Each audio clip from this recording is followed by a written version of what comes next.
नमस्कार दोस्तों, 9 अक्टूबर 2020 के डेली एडिटोरियल डिस्कशन में आपका स्वागत है।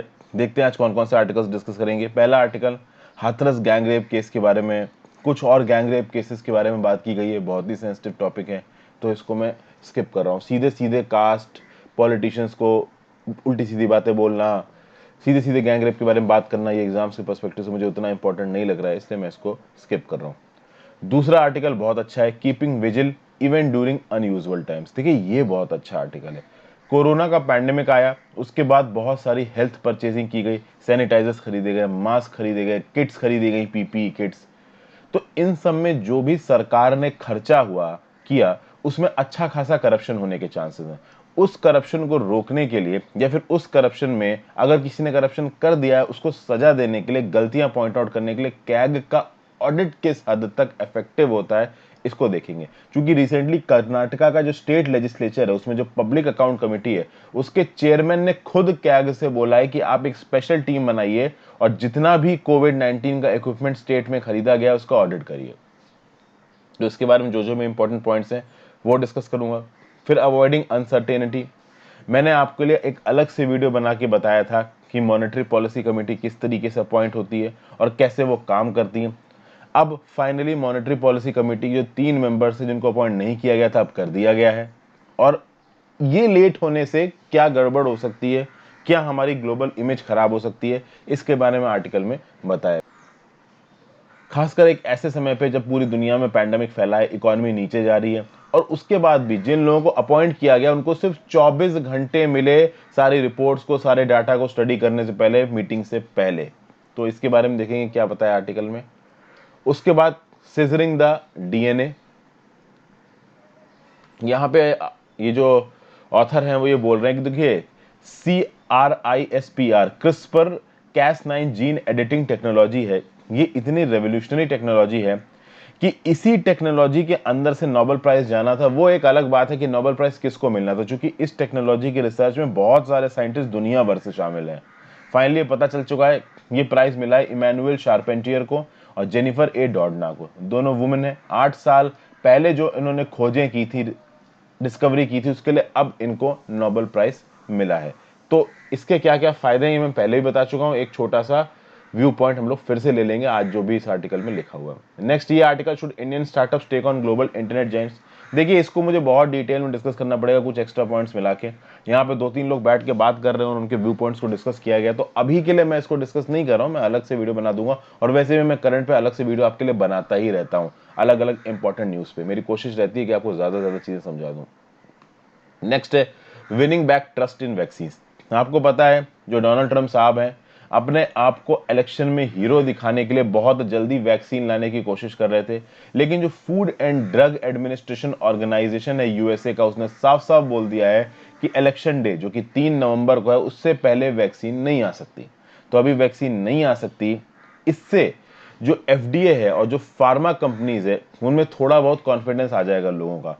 क्योंकि हो ये रहा था यूएसए में कि डोनाल्ड ट्रंप साहब इतना ज्यादा प्रेशराइज कर रहे थे 3 नवंबर से पहले वैक्सीन लाने के लिए कि अमेरिका के लोगों को ही भरोसा चला गया था कि यार इतनी जल्दी वैक्सीन कैसे आ सकती है। तो एक सर्वे में 35% अमेरिकन ने कहा कि अगर वैक्सीन आ भी जाती और हमको फ्री ऑफ कॉस्ट भी मिलती तो भी हम उसको नहीं लेंगे। तो कहीं ना कहीं ये ट्रस्ट डेफिसिट दूर होगा एफडीए के इस अनाउंसमेंट से, जो कि ये बोलता है कि अभी के लिए वैक्सीन नहीं बन पाएगी, 2 से 3 महीने बाद लेटेस्ट स्टेटस पता चलेगा। ओके, तो ये सारे आर्टिकल्स हैं जो आज हम डिस्कस करने वाले हैं। अच्छा, एक जो लास्ट आर्टिकल है वो ये वाला है, funerals under the barrel of gun. वही बताया जा रहा है कि उस 19 साल की बच्ची का फ्यूनरल कर दिया गया बिना उसके घर वालों के आए हुए। फिर साथ साथ अभी रिसेंटली सिटीजनशिप अमेंडमेंट एक्ट के अगेंस्ट जो प्रोटेस्ट हुए थे, वहां पे जो 1-2 मुस्लिम यूथ्स की डेथ हुई थी, उनका प्रोटेस्ट भी एकदम हरी में किया गया। तो बैरल ऑफ द गन के अंदर जो फ्यूनरल्स हैं उनके बारे में यहाँ पे पॉइंट आउट किया गया है। बहुत सेंसिटिव टॉपिक है, इसलिए इसको भी मैं स्किप कर रहा हूँ। इस तरीके के टॉपिक्स बहुत ही ज्यादा आप कह सकते हो कि भड़काऊ होते हैं, लोगों के दिमाग को खराब करते हैं और एंटी पॉलिटिशियन होते हैं। तो आप एज अ एग्जामिनेशन स्टूडेंट इस तरीके की चीज़ों से दूर रहिए, ठीक है। क्योंकि ये टाइप की जो चीज़ें हैं ना, ठीक है, कि इस धर्म वाले ने उसने कर दिया, उस धर्म वाले ने उसने कर दिया, उस पॉलिटिशियन ने ये कर दिया, वो कर दिया, इससे बेटर रहिए आप दूर रहिए, अपने दिमाग को क्लीन रखिए, सिर्फ अपनी पढ़ाइयों पर ध्यान दीजिए। फिर आगे बात करते हैं। अब सबसे पहला article, keeping vigil even during unusual times, KP Shashidharan ji ने इस आर्टिकल को लिखा। अगर बात की जाए इंडिया में, तो इंडिया में जो कोविड-19 इन्फेक्शन का जो डाटा है बहुत ज्यादा अलार्मिंग है। हम बहुत सारे रिसोर्सेज को स्पेंड कर रहे हैं पैंडेमिक के साथ झेलने में। तो अभी इन सब चीजों के बीच में जो हमारा सुप्रीम ऑडिट इंस्टीट्यूशन है, the comptroller and general of India, उसकी क्या यहां पे रिस्पॉन्सिबिलिटी बनती है? अभी इसमें लेटेस्ट न्यूज कहां से निकल के आ रही है? लेटेस्ट न्यूज निकल के आ रही है कर्नाटका से। अगस्त में जो कर्नाटका की स्टेट लेजिस्लेचर की पब्लिक अकाउंट कमिटी थी, उसने कैग को यह डायरेक्ट किया कि आप एक स्पेशल ऑडिट कराइए into the purchase of covid equipment between 15 days, and where the PAC chairman H.K. Patil chaired a meeting of the panel and instructed the CAG to constitute a special team for its employees to get the audit of all purchase of COVID-19 equipment, highlights the role and significance of National Audit Office। यानी कि यहाँ पे Karnataka state legislature की public account committee के chairman साहब H.K. Patil साहब ने क्या बोला कि भैया आप एक टीम बनाइए, कैग को बोला कि आप अपने एम्प्लॉयज की एक स्पेशल टीम बनाइए और एक ऑडिट करवाइए कि भैया जो भी खर्चा हुआ है कोविड-19 के इक्विपमेंट को खरीदने में, सही हुआ है, गलत हुआ है। उसके साथ साथ ये जो पैनल था जिसको चेयर कर रहे थे H.K. पाटिल साहब, इन्होंने कैग को यह भी बोला कि एक ऑडिट आप उस एक्सपेंडिचर भी कराइए जो कि स्टेट गवर्नमेंट ने किया है under the state disaster response fund, क्योंकि स्टेट डिजास्टर रिस्पांस फंड के अंदर का पैसा निकाल के बहुत सारे कोविड-19 से रिलेटेड इक्विपमेंट्स खरीदे गए हैं अलग अलग डिस्ट्रिक्ट्स में। अब यहां पे एक तरीके का पॉलिटिकल एलिगेशन लगाया गया है। लगभग कहा जा रहा है कि 2000 करोड़ रुपए का पैसों का फ्रॉड हुआ है। तो जो प्रोटेक्टिव इक्विपमेंट किट्स खरीदी गई, वेंटिलेटर्स, मास्क, सैनिटाइजर्स खरीदे गए, ये मार्केट प्राइस से बहुत ज्यादा दाम पे खरीदे गए और डिजास्टर मैनेजमेंट में करप्शन का एग्जाम्पल है। और ये पॉसिबल है दोस्तों। देखिए, जब भी कोई पैंडेमिक आता है ना, वो पैंडेमिक कुछ लोगों के लिए तो नासूर होता है और कुछ लोगों के लिए कमाने की अपॉर्चुनिटी होती है। आप सोचिए, एक तरफ कुछ लोग मर रहे हैं, उनको बीमारी हो गई है, वो पैदल चल चल के अपने घर जा रहे हैं, लेकिन कुछ ऐसे लोग हैं जो पावर की पोजीशन में बैठे हैं, ब्यूरोक्रेट्स, पॉलिटिशियंस, उनको मौका मिल जाता है पैसा कमाने का। तो बहुत आसान है पैंडेमिक के समय पे कुछ उल्टा सीधा करके पैसा कमाना, क्योंकि पैंडेमिक के समय पे नॉर्मली लोगों का ध्यान इन सब चीजों की तरफ जाता नहीं है, और खासकर जब आप हेल्थ से रिलेटेड इक्विपमेंट्स खरीद रहे हो तब तो बिल्कुल ही नहीं जाएगा। तो उस समय पे रूल्स और प्रोसीजर्स को बदल कर, फ्रॉड करके गलत चीजों को खरीदना ज्यादा दाम पे ज्यादा मुश्किल नहीं, और ये हर लेवल पे हो सकता है। यूनियन लेवल ले लीजिए, चाहे स्टेट लेवल ले लीजिए, union territories, urban local bodies, rural local bodies, government agencies, हर जगह हो सकता है। मिस्टर पाटिल ने Karnataka state human rights commission को भी लेटर लिखा है कि देखिए, इस स्टेट के लोगों के बेसिक ह्यूमन राइट्स वायलेट हो रहे हैं हेल्थ के फील्ड में। तो बात यह है कि अगर गवर्नमेंट एंटिटीज की सारी परचेजेस को कैग ऑडिट करता है, तो भाई ये बात तो बिल्कुल सच है कि डिजास्टर मैनेजमेंट को हम लोग सब्सटेंशियली इंप्रूव कर सकते हैं। क्योंकि जब कैग ऑडिट करेगा तो कहीं ना कहीं कैग ने जो भी गलतियां हुई उसको पॉइंट आउट करेगा। अभी जब एक बार कैग गलतियों को पॉइंट आउट कर देगा तो आगे आने वाले समय में सरकार इस तरीके की गलतियों को अवॉइड करेगी, क्योंकि सरकार इस बात को जानती होगी कि भैया कैग आएगा और ऑडिट कर देगा। और ये कैग की रिस्पॉन्सिबिलिटी है, कॉन्स्टिट्यूशनल और स्टैट्यूटरी रिस्पॉन्सिबिलिटी है कि पब्लिक अकाउंटेबिलिटी से रिलेटेड चीजें, ट्रांसपेरेंसी से रिलेटेड चीजें, गुड गवर्नेंस से रिलेटेड चीजों में वो प्रोएक्टिवली इन्वॉल्व हो। जब कैग के पास पहुंची तो कैग, देखिए, कैग ने एक ऑर्डर इशू किया था जिसमें एक नया वर्टिकल बनाया गया। देखिए, जो डायरेक्टरेट जनरल ऑफ ऑडिट है, सेंट्रल एक्सपेंडिचर, ये कैग के अंदर ही काम करता है। इसने रीस्ट्रक्चर किया है अपने ऑफिस को हेल्थ, वेलफेयर और रूरल डेवलपमेंट के फील्ड में एक नए ऑर्डर के थ्रू। अब यहां पे क्या है, देखिए, it is necessary that the CAG undertakes performance audits of कोविड-19 related procurements, the central government health scheme, the employ state insurance hospital. देखिए, बहुत ध्यान से दीजिए दोस्तों, यहां पे क्या बोला जा रहा है। ये बहुत जरूरी है कि कैग ऑडिट कराए किसका किसका, कोविड-19 से रिलेटेड जो भी चीजें खरीदी गई हैं। सेंट्रल गवर्नमेंट हेल्थ स्कीम है, सीजीएचएस स्कीम। अगर आप कभी किसी सेंट्रल गवर्नमेंट की सर्विस में आओगे तो आपका एक सीजीएचएस कार्ड बनता है। उस सीजीएचएस कार्ड के थ्रू आप थोड़ा कम दाम पे उन अप्रूव्ड हॉस्पिटल्स में जाके अपना इलाज करा सकते हो अगर अनफॉर्चुनेटली आपको कुछ हो जाता है तो। और एम्प्लॉय स्टेट इंश्योरेंस हॉस्पिटल्स। तो इन तीन चीजों में जो भी प्रोक्योरमेंट और खर्चा हो रहा है, इसका ऑडिट करना किसका काम है, कैग का। उसके बाद ऑब्जेक्टिव क्या होने चाहिए कैग के, तो भैया इक्विपमेंट किस तरीके से खरीदा गया, सीजीएचएस जो वेलनेस सेंटर होते हैं जहां पे लोगों का इलाज होता है, वहां पे दवाइयों को किस दाम पे खरीदा गया। सीजीएचएस अप्रूव्ड लेबोरेटरीज और हॉस्पिटल्स में, वेलनेस सेंटर्स में दवाइयों को किस दाम पे खरीदा गया।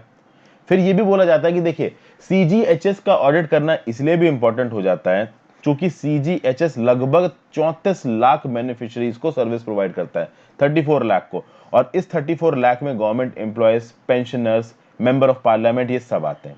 और इसमें जो टोटल खर्चा है वो है 5113 करोड़ का। ये जो सीजीएचएस का टोटल खर्चा निकल के आया 5113 करोड़ का, इसमें से आधा तो ड्रग्स पे हुआ है। देखिए, जो CGHS provides healthcare facilities to about 34.19 lakh beneficiaries, इसमें गवर्नमेंट एम्प्लॉयज, पेंशनर्स और बेनिफीज हैं।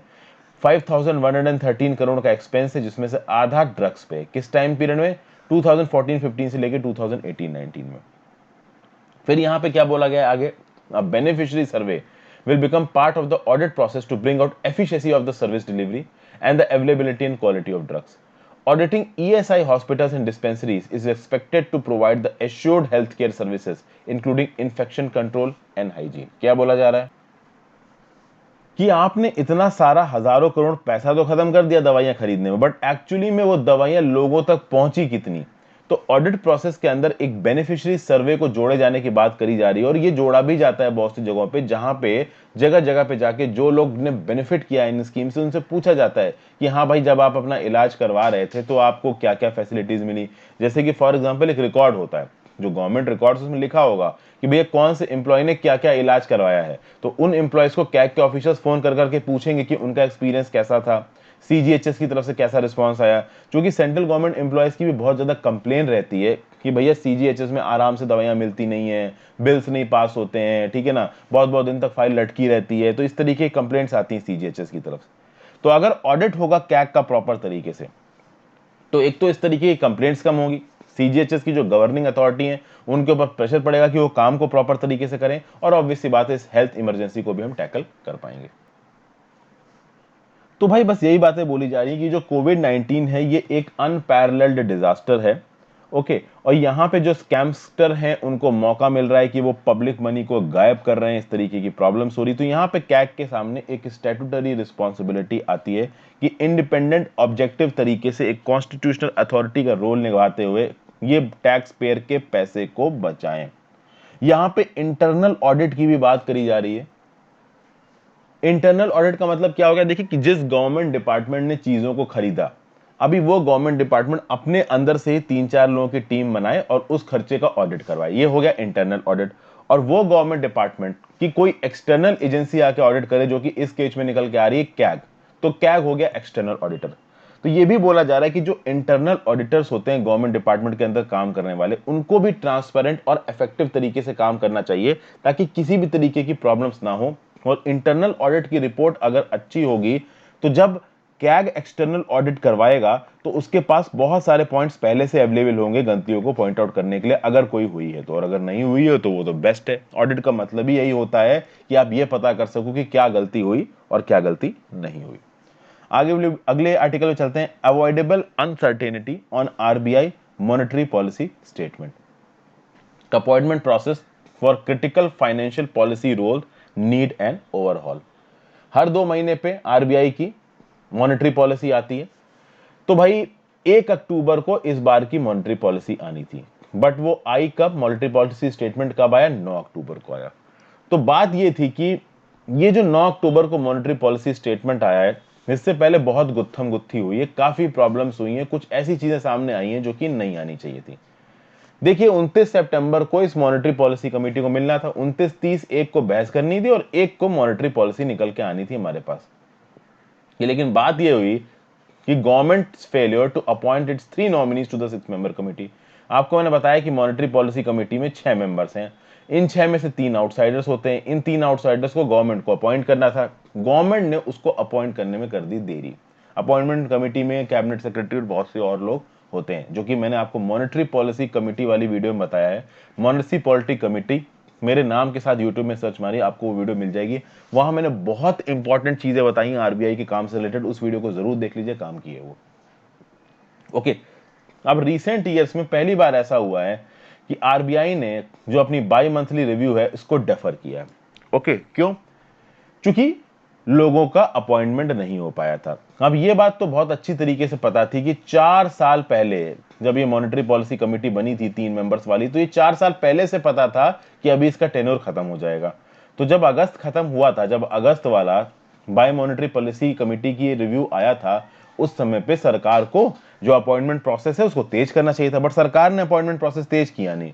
और अब आप देखो कि इस मीटिंग को भले 10 दिन के लिए टालना पड़ा, बट टालना तो पड़ा जब आपको 4 साल पहले से पता है कि मॉनेटरी पॉलिसी कमेटी का जो टेन्योर है अब खत्म होगा, तो आप पहले ही स्टेप लेते। आपको इतना समय क्यों लग गया स्टेप लेने में? तो काफी हद तक यहां पे सरकार को और ब्यूरोक्रेटिक हर्डल्स को सुनाया जा रहा है, उल्टी सीधी बातें बोली जा रही है कि इनकी वजह से जो मॉनेटरी पॉलिसी कमेटी की जो ओवरऑल कॉन्स्टिट्यूशन है उसको डिले किया गया। फिर ये बोला जा रहा है कि भैया देखिए, नए मेंबर्स को ढूंढना थोड़ा मुश्किल था, क्योंकि पैंडेमिक के चलते सारी की सारी सर्विसेज डिसरप्ट हो गई थी, तो इन अपॉइंटमेंट्स को एक्सपेडाइट करना मुश्किल हो रहा था। अब देखिए, government had ample time to expedite these appointments after August 6 when the last policy review took place. मतलब गवर्नमेंट के पास टाइम था, बट गवर्नमेंट ने अपॉइंट किया नहीं, और गवर्नमेंट बोल रही है कि हमारे पास, हम इसलिए नहीं अपॉइंट कर पाए क्योंकि कोविड-19 फैला हुआ है, तो नहीं कर पा रहे थे। अब बहुत सारे पॉइंट्स है, ऑब्वियस सी बात है, गवर्नमेंट को यहाँ पे क्रिटिसाइज किया जा रहा है, सीधी सीधी बात है। जो नए मेंबर्स अपॉइंट किए जा रहे हैं वो है academic Ashima Goyal, she has interest in the interplay of fiscal and monetary policy. फिर noted agriculture economist Shashank Bhide, former SEBI member and financial market scholar Jayant R Varma. इन लोगों को पिकअप किया गया, और ये लोग नो डाउट बहुत अच्छे लोग हैं, काफी दिमाग वाले लोग हैं, आराम से मॉनेटरी पॉलिसी कमेटी के जो भी डेलिब्रेशन होंगे इसमें कुछ अच्छे व्यू पॉइंट देंगे।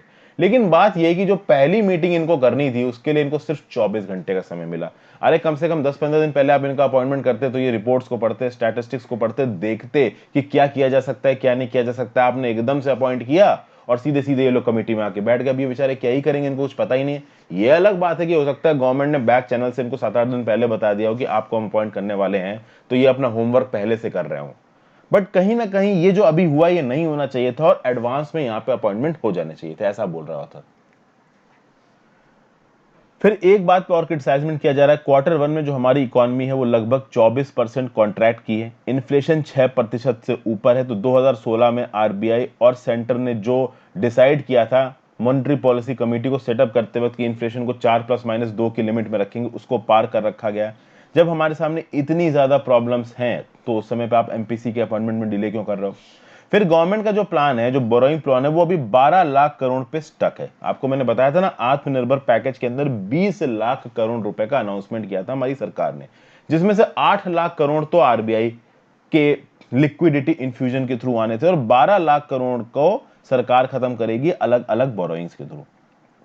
अब यहां पे स्टेट्स भी आगे आने वाले समय में बोरो करने वाले हैं, क्योंकि जीएसटी कंपनसेशन फॉल हुआ है, कंपनसेशन से ज्यादा आया नहीं है, तो स्टेट्स को भी मार्केट से पैसा उठाना पड़ेगा। तो जब इतना ज्यादा पैसा उठाया जा रहा है सेंट्रल गवर्नमेंट के द्वारा भी, स्टेट गवर्नमेंट के द्वारा भी, तो उस समय पे एक प्रॉपर देश का मॉनेटरी स्टांस होना चाहिए, जो कि मॉनेटरी पॉलिसी कमेटी देती है, और उसमें लोग बैठे नहीं है। तो जब इस तरीके की एक्टिविटीज होंगी तो जो ग्लोबल इन्वेस्टर्स हैं जो कि हमारी इकोनॉमी को स्टडी कर रहे हैं, ऑब्वियस सी बात है वहां पे एक खराब सिग्नल जाएगा। हमें फ्रेश स्टिमुलस मेजर्स की जरूरत है, इसलिए हम दुनिया भर के इन्वेस्टर्स को बोल रहे हैं कि आप इंडिया में आइए इन्वेस्ट करिए, आप इंडिया में आइए इन्वेस्ट करिए। और इंडिया का जो फाइनेंशियल सिस्टम है उसमें ये प्रॉब्लम चल रही है कि मेंबर्स के अपॉइंटमेंट भी नहीं हो रही है। तो यहाँ पे ऑथर बड़े कंसर्न नजर आ रहे हैं, और ऑथर का जो भी आपका व्यू पॉइंट है वो मैंने आपको दे दिया है। हालांकि जो कुछ भी ऑथर ने यहाँ पे बोला है वो सही बोला है, ये होना नहीं चाहिए था, बट चलिए ठीक है, 7-8 दिन का डिले हुआ, इससे उतना नुकसान भी नहीं होगा अगर मैं आपको बताऊं तो। आगे चलते हैं, scissoring the DNA, the huge potential of gene editing tool decided the chemistry Nobel. पहले मैंने आपको बताया था इसमें, ये जो जीन एडिटिंग टेक्नोलॉजी है जिसको आप बोलते हो क्रिस पीआर कैस9, ये भाई बहुत ज्यादा न्यूज में रही है, यूपीएससी प्रीलिम्स में इससे सवाल भी पूछा जा चुका है। ये गेम चेंजर है बायोलॉजी में रिसेंट ईयर्स में। नोबेल प्राइज मिलना इसको कोई बहुत बड़ी बात नहीं थी, मिलना ही था। किस समय पे किसको और कहां से मिलना था ये एक बड़ा सवाल था, जो कि क्लियर हो गया है। इमैनुअल शार्पेंटियर और जेनिफर ए डॉर्डना को ये अवार्ड मिला है उस काम के लिए जो इन्होंने 8 साल पहले किया था। शार्पेंटियर मैम ने क्या किया, तो बैक्टीरिया का जो आरएनए मॉलिक्यूल होता है, राइबो न्यूक्लिक एसिड मॉलिक्यूल होता है, वो किस तरीके से बैक्टीरिया के इम्यून सिस्टम को एक पुश देता है और बैक्टीरिया को मेडिसिन के अगेंस्ट इम्यून बनाता है, उसको स्टडी की किसने, उसको स्टडी किया इमैनुअल शार्पेंटियर जी ने। और जेनिफर ए डॉर्डना जी ने क्या किया कि इस सीक्वेंस को, इस आरएनए सीक्वेंस को जो कि बैक्टीरिया को इम्यून बना रहा है, इसको कैसे काटना है, जेनेटिक सीजर से कैसे काटना और इन बैक्टीरिया को कैसे मारना है, ये किसने काम किया? ये किया है जेनिफर ए डॉर्डना जी ने। जो डीएनए होता है ये हमारी लाइफ का कोड होता है। ये बायोलॉजी में जितने भी ऑर्गेनिजम्स हैं उनका कोड है, चाहे वो प्लांट हो, चाहे वो ह्यूमंस हो, चाहे वो एनिमल्स हो। और अगर आप डीएनए में एडिटिंग कर सकते हो, जीन में एडिटिंग कर सकते हो, तो आप बहुत कुछ कर सकते हो। तो बहुत तरीके के कैंसर्स, बहुत तरीके के डिसीजेस जैसे कि इनहेरिटेड डिसऑर्डर्स इसके द्वारा किए जा सकते हैं। अभी इसके कुछ अनएथिकल यूज भी हो रहे हैं। जैसे कि आप देखोगे 2016 में चाइना में लैंग कैंसर को सॉल्व करने के लिए एक फर्स्ट ह्यूमन क्लिनिकल ट्रायल हुआ था इस जीन एडिटिंग टेक्नोलॉजी का। बाद में आप देखोगे एक माँ जिसके अंदर उसका एम्ब्रियो है, उसका बच्चा है, उस बच्चे को एक जीन देने की कोशिश की जा रही थी ताकि उस बच्चे को एचआईवी ना हो। अब यहां पे इंटरनेशनल फ्योरर, इंटरनेशनल क्रिटिसिज्म आया था। यानी कि एक माँ जो कि प्रेग्नेंट है, उसके बच्चे को आप जीन एडिटिंग टेक्नोलॉजी के थ्रू एक ऐसा जीन देने की कोशिश कर रहे हो ताकि वो एचआईवी से इम्यून हो। तो देखा जाए तो ये एक बहुत बड़ी रिसर्च है, लेकिन ये बहुत अनएथिकल है, ठीक है ना। तो इसके खिलाफ पूरे इंटरनेशनल मीडिया में रिपोर्ट उठी थी। अब हो सकता है चाइना अभी भी उस तरीके की रिसर्च को कर रहा हो, बट दुनिया भर को बताया ना जा रहा हो। तो जीन एडिटिंग टेक्नोलॉजी की जो एप्लीकेशंस हैं वो बहुत वाइड हैं, छोटी मोटी नहीं है। और ह्यूमंस के साथ साथ इनकी एप्लीकेशंस आपको एग्रीकल्चर में मिल जाएंगी। तो एग्रीकल्चर में प्लांट ईड को बढ़ाना, डिजीज से उस प्लांट को बचाना, हर्बिसाइड रेजिस्टेंस, वाइल्ड स्पेशीज को डोमेस्टिकेट करना, ये सब में जो जीन एडिटिंग टेक्नोलॉजी है वो मदद कर सकती है। तो चाहे डिजीज को सॉल्व करना हो, इनहेरिटेड डिजीज हो, कैंसरस डिजीज हो, इसमें जीन एडिटिंग टेक्नोलॉजी मदद करेगी। आगे आने वाले समय में एग्रीकल्चर के फील्ड में ग्लोबल वार्मिंग को टैकल करते हुए ऐसी वेराइटीज को डेवलप करना जो कि क्लाइमेट रेजिस्टेंट हो, ठीक है, जिनकी ईल्ड ज्यादा हो। तो ईल्ड में इस एग्रीकल्चर के फील्ड में भी जीन एडिटिंग टेक्नोलॉजी आपको मदद करेगी। जो सुपर बग्स हैं, जो मेडिसिन रेजिस्टेंस होते जा रहे हैं धीरे धीरे, आपको पता है ना, एंटीबायोटिक्स ज्यादा खा लेने से क्या होता है कि हमारे अंदर जो माइक्रो ऑर्गेनिज्म, वायरसेस हैं, बैक्टीरिया, वो इतने ज्यादा स्ट्रांग हो जाते हैं कि उनके ऊपर कोई भी दवाई इफेक्ट नहीं करती है। तो उन बैक्टीरिया और वायरसेस के इम्यून सिस्टम को तोड़ के उनको कमजोर करना और दवाइयों को इफेक्टिव बनाना, इसमें ये जीन एडिटिंग टेक्नोलॉजी काम देगी। तो बहुत से पर्पसेस हैं इस जीन एडिटिंग टेक्नोलॉजी के, और इसलिए केमिस्ट्री का नोबेल इसको दिया गया है। आई होप मैं आपको ठीक तरीके से और बहुत बेसिक पॉइंट में समझा पाया हूं कि इसका काम क्या है। मैं आपको बस वही चीजें बताने की कोशिश कर रहा हूं कि इसका काम क्या है, क्योंकि इससे चीजें बहुत क्लियर हो जाती हैं और एग्जाम्स में आपको पता होता है कि पॉइंट्स में आपको लिखना क्या है। नेक्स्ट आते हैं winning back trust in vaccine. The FDA यानी कि food and drug administration of USA and pharma companies are taking steps to address concerns about कोविड-19 वैक्सीन। क्या बोला जा रहा है इसमें? भैया यूएस के जो राष्ट्रपति साहब हैं ये बार बार ये क्लेम करते रहते हैं कि भैया कोविड-19 की जो वैक्सीन है वो मैं मिड अक्टूबर तक ले आऊंगा। यानी 3 नवंबर के जो प्रेसिडेंशियल इलेक्शन है उससे पहले कोविड-19 की वैक्सीन मार्केट में होगी। अब जब ये अनाउंसमेंट डोनाल्ड ट्रंप ने किया तो इसके अगेंस्ट में मेडिकल फ्रेटर्निटी के बहुत सारे लोगों ने स्टेटमेंट दिया। और अमेरिका के जो लोग हैं वो पढ़े लिखे लोग हैं, अनपढ़ लोग नहीं है। तो जब उन्होंने हर चीज को पढ़ा तो उनको समझ में आया कि अरे ये ट्रंप जी तो बहुत जल्दी वैक्सीन लाने के चक्कर में हैं, वैक्सीन अच्छी हो बुरी हो उससे उनको कोई मतलब नहीं है, बस वैक्सीन जल्दी लाना चाहते हैं। तो अगर हमको वैक्सीन मिल भी जाएगी तो भी हम इसको नहीं खाएंगे। मतलब कहने का मतलब ये है कि जिस वैक्सीन को ट्रंप साहब मार्केट में जल्दी लाने की कोशिश कर रहे हैं उस वैक्सीन के ऊपर लोगों का भरोसा ही नहीं है।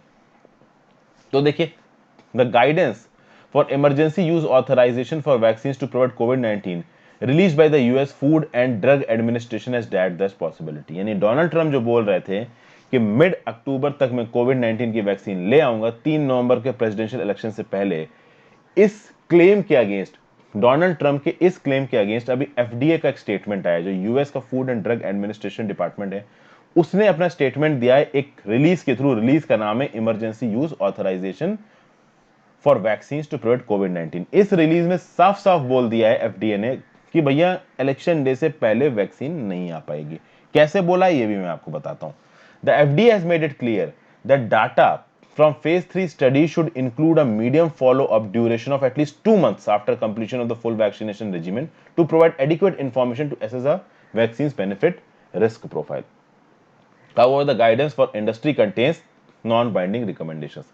यानी एफडीए ने बोला है कि जो भी फेज 3 स्टडीज आई हैं, जो भी वैक्सीन का वैक्सीनेशन प्रोसेस ट्रायल प्रोसेस चल रहा है दुनिया भर में, उसमें यह निकल के आया है कि देखिए, एक बार आपने फेज 3 ट्रायल कर भी लिया और किसी एक पर्सन के ऊपर आपने उसके इफेक्ट देख लिए और मान लीजिए वो इफेक्ट पॉजिटिव है, नेगेटिव है तो अलग चीज है, पॉजिटिव है, उसके बाद भी 2 महीने का फॉलोअप किया जाता है। यानी उस पेशेंट को 2 महीने तक स्टडी किया जाता है, देखा जाता है कि कहीं 2 या 3 महीने के अंदर उसके अंदर कोई एडवर्स सिम्टम्स तो नहीं आ रहे हैं। तो अगर मान लीजिए अक्टूबर तक, समझिए अक्टूबर तक अगर वैक्सीन को लोगों को दिया गया, उनके ऊपर टेस्ट किया गया और लोगों में पॉजिटिव चेंजेस दिख रहे हैं, तो भी अभी आप ये नहीं बोल सकते कि वैक्सीन सही है। आपको 2 महीने का फॉलोअप पीरियड रखना पड़ेगा। इस फॉलोअप पीरियड के बाद फिर से उस पेशेंट की हालत को मॉनिटर किया जाएगा और अगर तब सब कुछ सही है तो हां, फिर बोल सकते हैं कि कोई वैक्सीन थोड़ी बहुत ठीक है। तो यहां पे ये जो 2 महीने का टाइम रखा गया, ये किस लिए यूज किया जाएगा? बेनिफिट रिस्क प्रोफाइल, यानी एक पर्सन को कितना बेनिफिट हुआ और उस वैक्सीन को लेने से उस पर्सन को कितना नुकसान है, ये एसेस किया जाता है इस बेनिफिट रिस्क प्रोफाइल में किसी एक वैक्सीन की। अब जैसे ये स्टेटमेंट आया है कि 2 महीने का फॉलो अप डाटा चाहिए, इससे एक बात तो क्लियर हो गई कि ये जो वैक्सीन है वो या तो नवंबर में आएगी या दिसंबर में आएगी। 3 नवंबर इलेक्शन डे से पहले तो ये आने वाली है नहीं। So the guidance essentially shuts the door on vaccine manufacturers making their vaccines available for public use through the emergency use authorization route before election day। यानी कि पहले यह बोला गया था कि भैया इमरजेंसी यूज ऑथराइजेशन के चलते जो सबसे नीडी पीपल हैं उनको ये वैक्सीन 3 नवंबर से पहले दे दी जाए। ये चीज अब नहीं हो पाएगी क्योंकि एफडीए की यहां पे क्या आ गई है? गाइडेंस आ गई है। और यहां पे बहुत इंपॉर्टेंट स्टेटमेंट आया है डॉक्टर एल्बर्ट बोर्ला की तरफ से। ये चेयरमैन है, सीईओ है फाइजर कंपनी के। इन्होंने बहुत पहले भी बोला है कि कंपनी के पास वैक्सीन डाटा रेडी हो सकता है अक्टूबर तक एफडीए को सबमिट करने के लिए, लेकिन उस डाटा में फॉलो प्लान नहीं होगा। फॉलो प्लान में थोड़ा और समय लग सकता है। अब यहां पे एक और बहुत इंपॉर्टेंट न्यूज निकल के आ रही है। ये जो एफडीए की गाइडलाइंस है ना, ये इस बैकड्रॉप में आई थी कि व्हाइट हाउस ने इन गाइडलाइंस को रिलीज करने से ब्लॉक किया था। व्हाइट हाउस चाहता था कि ये गाइडलाइंस ना रिलीज हो, लेकिन एफडीए ने फिर भी इन गाइडलाइंस को रिलीज कर दिया। इसके अगेंस्ट में मिस्टर ट्रम्प साहब ने क्या बोला है कि ये जो एफडीए गाइडेंस है ना, ये एक पॉलिटिकल हिट जॉब है। डोनाल्ड ट्रंप को इलेक्शन में हराने की कोशिश है, डोनाल्ड ट्रंप के रिजीम को बदनाम करने की कोशिश है। तो सीधी सीधी बात यहां पे ये निकल के आ रही है कि डोनाल्ड ट्रंप किसी भी ऐसी तरीके की नोटिफिकेशंस को, गाइडलाइंस को पब्लिक में नहीं आने देना चाहते जिससे कोविड-19 की वैक्सीन के इमरजेंसी यूज को रोका जा सके। वहीं पे एफडीए साफ साफ ये बोल रहा है कि भैया देखिए 2 से 3 महीने का तो फॉलो अप पीरियड चाहिए ही चाहिए, उससे पहले वैक्सीन को निकालना ठीक नहीं है। हम बेनिफिट रिस्क प्रोफाइल वैक्सीन का नहीं नाप सकते इतने कम समय में। तो सीधे सीधे यहां पे ये समझ में आ रहा है अमेरिकन पब्लिक को कि जो डोनाल्ड ट्रंप है वो जल्दी वैक्सीन निकालना चाहते हैं और जो रेगुलेटरी अथॉरिटी है यूएस की, वो चाहती है कि पहले वैक्सीन की एफिशिएंसी को स्टडी कर लिया जाए, क्योंकि बाद में अगर कुछ गड़बड़ हुई तो डोनाल्ड ट्रंप तो इल्जाम पूरा का पूरा एफडीए के ऊपर डाल देंगे। अब यहां पे डॉक्टर जो पीटर मार्क्स है from FDA, centre for biologics evaluation research, इन्होंने सीएनएन को क्या बताया कि being open and clear about the circumstances under which emergency use authorization will be issued for COVID-19 vaccine is critical to building public confidence in ensuring the use of COVID-19 vaccines once available। यानी कि भैया अगर आप कोविड-19 की vaccine लेके आ रहे हो emergency basis पे, तो पब्लिक का उसमें कॉन्फिडेंस भी होना चाहिए। पब्लिक को लगे कि भाई हाँ, हमको जो वैक्सीन मिल रही है वो सही है, ठीक है, तभी तो पब्लिक उसको लेगी। उसके आगे क्या बोला? He added that FDA hopes the guidance on COVID-19 vaccine helps the public understand our science-based making decisions and that assures vaccines quality, safety and efficacy for any vaccine that is authorized or approved। यानी कि FDA क्या बोल रहे हैं यहाँ पे कि हमने ये जो गाइडेंस इशू किया जिसके थ्रू हमने बताया कि भाई फॉलो अप होगा 2 महीने का, 3 महीने का, इससे लोगों तक एक मैसेज पहुंचेगा कि हाँ भाई एफडीए साइंस बेस्ड प्रोसेस कर रहा है, एक प्रॉपर तरीके से वैक्सीन को अप्रूवल दे रहा है, किसी पॉलिटिकल प्रेशर के आगे अंदर आके वैक्सीन को जल्दी अप्रूवल नहीं दे रहा है। कुल मिला के यहाँ पे एफडीए लोगों के भरोसे को जीतने की कोशिश कर रहा है। ऐसा क्यों है? एक गैलप कोविड-19 ट्रैकिंग सर्वे कराया गया था। इस सर्वे से यह पता चला कि 35% अमेरिकन, यानी कि 35% अमेरिकन, ये सर्वे कराया था 20 जुलाई से 2 अगस्त के बीच में। सो 35% ऑफ द अमेरिकन ये बोल रहे हैं कि हमें वैक्सीनेशन नहीं करवाना, अगर कोई वैक्सीन अप्रूव हो भी जाती है एफडीए के द्वारा और हमको नो कॉस्ट पे दी जाती तब भी हम उस वैक्सीन को लेना नहीं चाहेंगे। तो कुल मिला के अमेरिकन ये बोल रहे हैं कि सीधी सीधी बात वो ये बोल रहे हैं कि आप जो वैक्सीन बना रहे हो उस पर हमको भरोसा नहीं है। इसीलिए एफडीए अपने इस गाइडेंस के थ्रू लोगों के भरोसे के जीतने की कोशिश कर रहा है। यहां पे एक बहुत इंपॉर्टेंट चीज ये निकल के आती है कि जो भी वैक्सीन बना रही है साइंटिफिक कम्युनिटी, रेगुलेटर्स, बड़ी बड़ी कंपनीज, कम से कम उन वैक्सीन पे लोगों को भरोसा होना चाहिए। अगर भरोसा नहीं है तो उस वैक्सीन को बनाने का जो पर्पस है वो चला जाएगा। यहां पे बोला जा रहा है कि जिस खतरनाक स्पीड से जो कोविड-19 की वैक्सीन है वो फेज 3 ट्रायल्स में पहुंच गई हैं, और जिस स्पीड से जो ट्रंप एडमिनिस्ट्रेशन है वो डेस्परेट है एक वैक्सीन को मार्केट में निकालने के लिए इलेक्शन डे से पहले, वो साफ साफ ये दिखा रहा है कि ये एक इलेक्शन स्ट्रैटेजी है डोनाल्ड ट्रंप की। और डोनाल्ड ट्रंप की इलेक्शन स्ट्रैटेजी में पब्लिक ट्रस्ट नहीं आ पाएगा, क्योंकि कोविड-19 की वैक्सीन को इंजेक्ट करेंगे ये लोग अपने अंदर। तो एक वैक्सीन जो कि जल्दी बनी है, हेस्ट बनी है, जिससे थोड़ा भी खतरा है लोगों की हेल्थ को, वो लोग इस वैक्सीन को नहीं लेंगे। ये बात यहां पे बोली जा रही। तो कहीं ना कहीं ये जो बड़ी बड़ी कंपनीज है, जैसे कि मतलब फाइजर जैसी कंपनी हो गई, एस्ट्राजेनेका जैसी कंपनी हो गई, इनके लिए ये भी जरूरी हो गया कि वो लोगों के भरोसे को जीते। यहां पे 3 फार्मास्यूटिकल कंपनीज के और भी नाम निकल के आ रहे हैं, मॉडर्ना, फाइजर और एस्ट्राजेनेका। ये कंपनीज ये बोल रही हैं कि हम अपने फेज 3 ट्रायल्स के अंदर जो भी डाटा है उस डाटा को सामने सामने लोगों के सामने अवेलेबल कराएंगे, ताकि लोग पढ़ के इस बात से कॉन्फिडेंट हो सके कि हाँ भाई, हमने जो कुछ भी टेस्टिंग की है वो प्रॉपर तरीके से यहाँ पे की है। क्योंकि भैया सीधी सीधी बात है, बहुत सारे पोल्स हुए। एक तो गैलप कोविड-19 ट्रैकिंग सर्वे तो मैंने आपको बताई, एक सीएनएन पोल भी हुआ था जिसने ये पाया कि percentage of people willing to be vaccinated dropping from 66% in May to 51% in October. यानी मई में 66% लोग वैक्सीनेट होना चाहते थे और अक्टूबर में केवल 51%। तो लोगों का जो कॉन्फिडेंस है इस वैक्सीन के अंदर वो कम ना हो, इसीलिए वैक्सीन को प्रॉपर सर्वे और प्रॉपर रिसर्च एंड डेवलपमेंट के बाद, प्रॉपर फेज 3 ट्रायल्स के डाटा को वेट कराने के बाद, global community, global medical community in fraternity के रखने के बाद, उनके से वेट कराने के बाद ही सामने लेके आया जाए। ओके, तो एंड में यहां पे डॉक्टर फाइजर क्या बोल रहे हैं कि can't predict exactly when or even our vaccine will be approved by the FDA, and that the world will be safer if we stop talking about the vaccines delivery in political terms। यानी कि कहने की बात ये की जा रही है कि हमको साइंस में भरोसा रखना है, पॉलिटिक्स में भरोसा नहीं रखना है, क्योंकि कहीं ना कहीं कोविड-19 की वैक्सीन को बनाने को पॉलिटिक्स के साथ जोड़ा जा रहा है। चाहे आप रशिया में देख लीजिए, वैक्सीन लॉन्च कर दी गई, चाहे आप यूएसए में देख लीजिए, ट्रंप साहब पागल हो रहे हैं वैक्सीन को लॉन्च करने के लिए।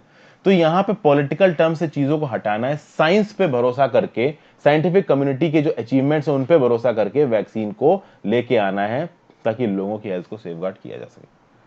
तो ये था आज का न्यूज़पेपर एनालिसिस दोस्तों। आई होप आपको कुछ सीखने को मिला होगा। Thank you for watching, have a great day.